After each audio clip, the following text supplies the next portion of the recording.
बिस्मिल्लाहिर्रहमानिर्रहीम, अस्सलाम वालेकुम। मैं हूं अब्दुल कादिर और आप देख रहे हैं आपका अपना फेसबुक और यूट्यूब चैनल। आज तारीख है 25 सितंबर और दिन है इतवार का। A happy weekend. पिछले 24 घंटों में ब्लैक हैकर्स ने शरीफ खानदान को हिला कर रख दिया। सोशल मीडिया के ऊपर जो कुछ आ रहा है आप सब कुछ देख चुके हैं। 8 GB का डाटा, 100 से ज़्यादा लीक्स, फाइल्स और पूरी मुस्लिम लीग नून की क़यादत ही एक तरह से एक्सपोज हो गई।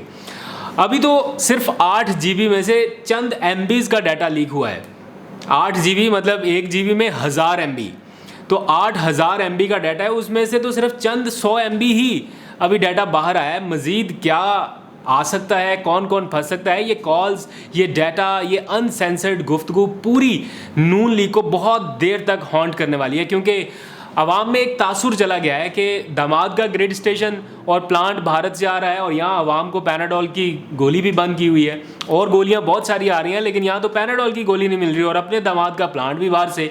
तो ये सारा कुछ जो कुछ भी आपने गुफ्तगू में सुना उससे अखज़ क्या होता है, कोई 8-10 ऐसी चीज़ें जो मेन है उनके ऊपर थोड़ी सी बात करेंगे, बिकॉज सुबह से डिबेट चल रही है, आप सारा कुछ सुन चुके हैं।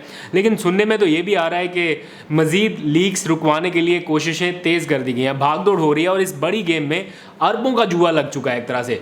मज़ीद कौन कौन फंस सकता है किसी को भी नहीं पता, क्योंकि बहुत सारी मीटिंग्स हो चुकी हैं और 8 GB के डाटा में किस किस का नाम आ सकता है कोई नहीं जानता। लेकिन इस ट्रेलर से ये लगता है कि बहुत बड़ी डील की गेम हो रही है और बहुत कुछ एट स्टेक है, दांव पर लग चुका है। इलेक्शन भी, सिलेक्शन भी और कमीशन भी। आप समझ रहे होंगे मेरा इशारा किस तरफ है, आगे उसके ऊपर भी बात करनी है। लेकिन सारी खामोशी में बोल सिर्फ वो लोग रहे हैं जिन्हें अब जाकर अचानक ऐसा होता है ना कि कुछ हुआ, कोई हवा चली और अचानक से इखलाकियात याद आ गई और बहुत सारे लोग बात कर रहे हैं इसके ऊपर। अभी कुछ देर पहले मैंने अंसार अब्बासी साहब का ट्वीट भी देखा। उन्होंने लिखा कि ऑडियो लीक एक बड़े स्कैंडल का रुख इख्तियार कर सकता है जिसके मुख्तलिफ पहलू हैं और सबसे ख़तरनाक पहलू ये है कि हमारे मुल्क के सबसे अहम तरीन सरकारी दफातर में की गई गुफ्तगू महफूज नहीं है।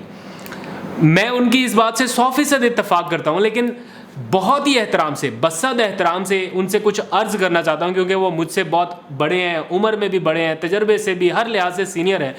लेकिन ये मौक़िफ़ आपका उस वक्त क्यों नहीं था जब आप अपने व्लॉग में ये ब्रेकिंग न्यूज़ दे रहे थे, बल्कि इंकशाफ के तौर पर बता रहे थे कि इमरान खान की बतौर वज़ीर आज़म की गई अहम गुफ्तगू लीक होने वाली है। बल्कि यहाँ तक कि उस व्लॉग में ये भी बता रहे थे, थंबनेल्स में लिखा हुआ था कि इमरान खान की गुफ्तगू में ऐसा क्या है, क्या गुफ्तगू लीक हो सकती है। तो जब आप ये बता रहे थे कि इमरान खान की बतौर वज़ीर आज़म गुफ्तगू लीक होने वाली है, तो ऑब्वियस बात है कि वो गुफ्तगू भी उसी वज़ीर आज़म हाउस में ही बग की गई होगी या रिकॉर्ड की गई होगी, जो आप उस वक्त बतौर इंकशाफ या ब्रेकिंग न्यूज़ के बता रहे थे। उस वक्त आपका ये मौक़िफ़ क्यों नहीं था कि ये गुफ्तगू का लीक होना एक बड़ा क्वेश्चन मार्क है? उस वक्त आपने ये सवाल नहीं उठाया। आज आप इखलाकियात तक बात कर रहे हैं, सिर्फ आप ही नहीं और बहुत सारे लोग अभी जिनकी ड्यूटी लग चुकी है डिफेंड करने की, वो सारे आके अभी चंद दिनों पहले मैं बल्कि अभी अंसार अब्बासी साहब की टाइमलाइन देख के आ रहा हूँ। शौकत तरीन और वो झगड़ा साहब की जो लीक्ड गुफ्तगू थी उस पर जितने साहिबान ने लुडियाँ डाली, एक एक शख्स का ट्वीट आपने रीट्वीट किया हुआ, आपकी पूरी टाइमलाइन भरी हुई है। उस वक्त ये बताना चाहिए था कि काम मुनासिब नहीं है।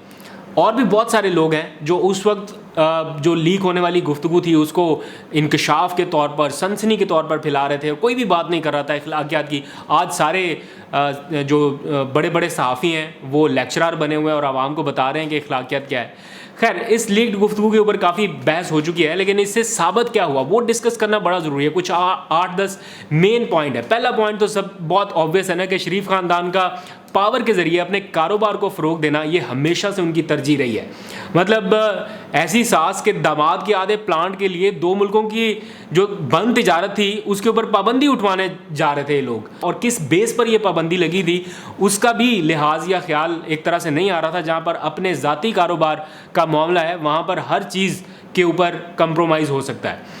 तो भारत से तजारत का शोर एवं नहीं शुरू हुआ था पिछले कुछ दिनों में। मिफ्ता इस्माइल साहब एवं नहीं आके टीवी पर हल्की फुल्की गुगली फेंका करते थे कि देखें जी तजारत तो शुरू करनी पड़ेगी। साथ साथ ये भी बताते थे कि माजी में जिसने भारत से तजारत का मशवरा दिया उस वज़ीर की छुट्टी हो गई, लेकिन मैं ये मशवरा दे रहा हूँ कि ये शायद हमें करना पड़े।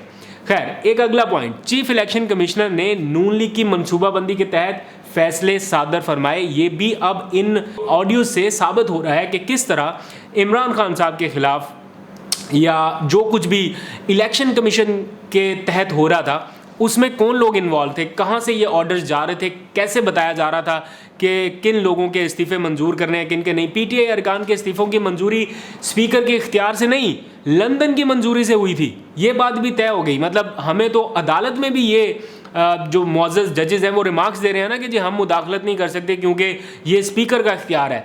लेकिन इन ऑडियो से पता चलता है कि ये इख्तियार भी स्पीकर के पास नहीं था। वहाँ पर तो स्पीकर साहब बैठे ही नहीं हुए।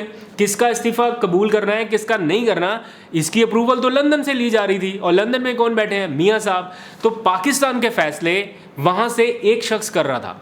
तो ये बड़ी बदकिस्मती है पाकिस्तान की। ऑडियो लीक्स तो बदकिस्मती है ही है, लेकिन यहाँ के फैसले कोई वहाँ के ड्राइंग रूम से बैठकर कैसे कर सकता है? और आप उनकी अप्रूवल ले रहे हैं, हालांकि ये इख्तियार स्पीकर का था। राजा परवेज़ अशरफ साहब करते तो करते, वो इस मीटिंग में बैठे होते तो समझ आती थी, वो तो थे नहीं। तो आप किस तरह से कह रहे थे कि ये लोग अपीयर हो जाएंगे, ये हुए ना हुए फिर भी ये हो जाएगा? तो सारी प्लानिंग जो थी वो चीफ इलेक्शन कमिश्नर के बिहाफ पर भी ये लोग कर रहे थे। और फिर एक और बात कि कस्में खा कर आवाम से झूठ बोला गया।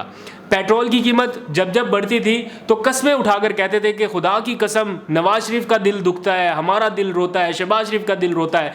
और कीमतें बढ़ाने के लिए पता चला कि खुद कहते थे कि नहीं हमें कीमतें बढ़ानी पड़ेंगी, और फिर बाद में शोर डाल दिया। तो वो जुल्फी बुखारी साहब ने ट्वीट किया हुआ था कि विचो विचो खाई जाओ तो उत्तो रोड़ा पाई जाओ। आप इसका मतलब बेहतर समझते हैं। फिर दरमियान में एक कहीं पर जिक्र हुआ कि परवेज़ मुशर्रफ साहब को माफ़ी देने के लिए कोई नवाज शरीफ साहब ने दिल नरम किया है और उन्होंने ट्वीट किया है कि जनाब हम उनको आने दे रहे हैं। तो दरअसल इस लीक्ड गुफ्तगू से ये भी पता चलता है कि वो नवाज शरीफ का जो ट्वीट था बेसिकली वो नून लीग की सरासर बेबसी थी। मतलब पता चल गया था कि हम कुछ नहीं कर सकते, और ये बात सबको पता चल जाएगी कि हमारे बस में कुछ नहीं है। और फिर उसके ऊपर भी एक तरह से कवर डाला गया। तो ये सारा कुछ भी प्लान हुआ। फिर ऐन उन लम्हात में जब आवाम भूख से मर रही थी और बहुत नाजुक सूरत हाल थी मौशी हालात से, वज़ीर आज़म हाउस में ये टेंशन थी कि शहबाज शरीफ साहब की इमेज बिल्डिंग नहीं हो रही। मतलब इमेज बिल्डिंग के लिए जो सबसे तबाहकुन किरदार है वो ख़ुद उन्होंने किया, जो प्राइम मिनिस्टर हाउस में बैठते थे, जो ये सारा कुछ ये मशवरे दे रहे थे प्लांट इंपोर्ट करने के और जो दबाव डाल रहे थे। तो इमेज बिल्डिंग एक बड़ा मसला था शहबाज शरीफ साहब की, वो नहीं हो रही थी। वो मशवरे दिए जा रहे थे कि हम आपकी इमेज बिल्डिंग किसी और तरह से कर लेते हैं, मतलब पेट्रोल की कीमत बढ़ा लें, यहाँ से आपके इमेज को जो नुकसान होगा वो हम इमेज बिल्डिंग किसी और तरह से कर लेंगे। वो किस तरह से करनी थी? वो मीडिया मैनेजमेंट के थ्रू करनी थी। और मरियम साहिबा ये बता चुकी है अपनी इस ऑडियो लीक में, किसी का उन्होंने जिक्र किया कि वो उनके बेटों की तरह है। कौन है ज़रा कमेंट सेक्शन में बताएं ना, जो दुनिया न्यूज़ में हर खबर को रुकवा भी लेता है और चलवा भी लेता है, जब जब ज़रूरत पड़े क्या खबर चलानी है क्या रुकवानी। तो पूरी मीडिया मैनेजमेंट भी मरियम साहिबा करती रही, और इस हवाले से तो उनकी पहले भी ऑडियो लीक है कि मेरे क्यों हाथ बांध रहे हैं, मैं तो मीडिया मैनेजमेंट करनी है।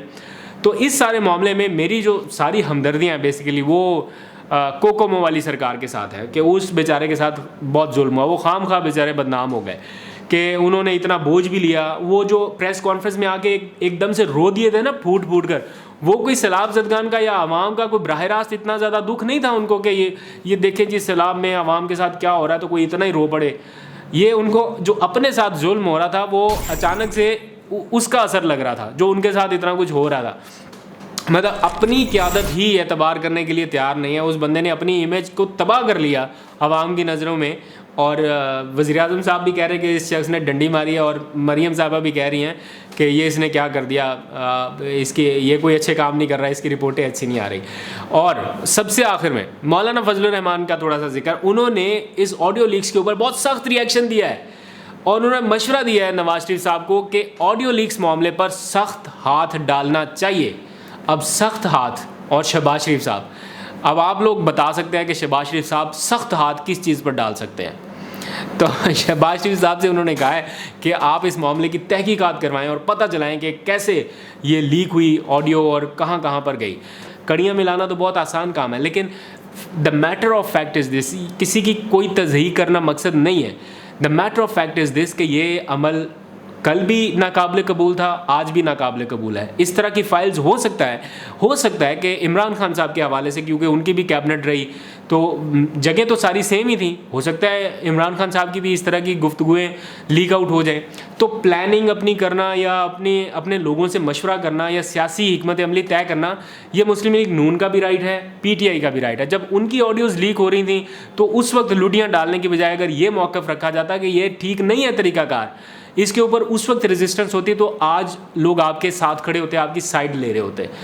लेकिन आपकी बाकी सारी बातों से, ये जो इस्तीफ़ों का मामला है, जो इधर उधर है, हर चीज़ चले लोग एक साइड पर रखेंगे। लेकिन एक चीज़ जो इससे साबित हुई कि आपको इक़्तिदार में आके सबसे पहले अपने ज़ाती कारोबार की फ़िक्र है, सब अवाम की नहीं है।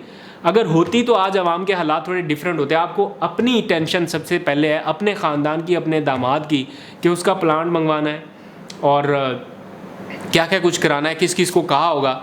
इतना दबाव होगा तो वो किसी नामालूम शख्स ने, जिसको फैसल वाडा साहब ने अपनी ट्वीट में वज़ीर आज़म का प्रिंसिपल सेक्रेटरी तौकीर शाह बताया, मैं नहीं कह रहा, उन्होंने कहा कि ये जिसकी गुफ्तगू है ये तौकीर शाह है जो प्रिंसिपल सेक्रेटरी हैं प्राइम मिनिस्टर के। आई एम नॉट श्योर क्योंकि मैंने उनसे गुफ्तगू नहीं की। तो इतना दबाव होगा जो उन्होंने कहा कि खुदा के लिए आप मरियम बीबी की इस बात पर अमल ना करना, बड़ा बैकलैश आना, बड़ी आवाम ने वो ऐसी तैसी कर देनी है। और शहबाज शरीफ साहब ने कहा बिल्कुल ठीक कह रहे हैं आप, बिल्कुल ये ऐसे ही है। तो अगर आवाम का इतना डर है, खौफ है, तो आवाम की तो और बहुत सारी डिमांड्स हैं, बहुत सारी बातें हैं, उनको भी ज़रा सुन लीजिए। आवाम के रिलीफ के लिए कुछ इकदाम कर लें। कहने को और बहुत कुछ है, लेकिन मेरा ख्याल है आज तक के लिए इतना ही। और भी टॉपिक्स के ऊपर बात करना थी, लेकिन आज सारा इसी के ऊपर चला गया। तो इस लीग्स ने बहुत डैमेज करना है मुस्लिम लीग नून को आइंदा आने वाले वक्तों में। देखते रहिए, आपको अपडेट करता रहूँगा। आज तक कहते हैं खुदा हाफिज़।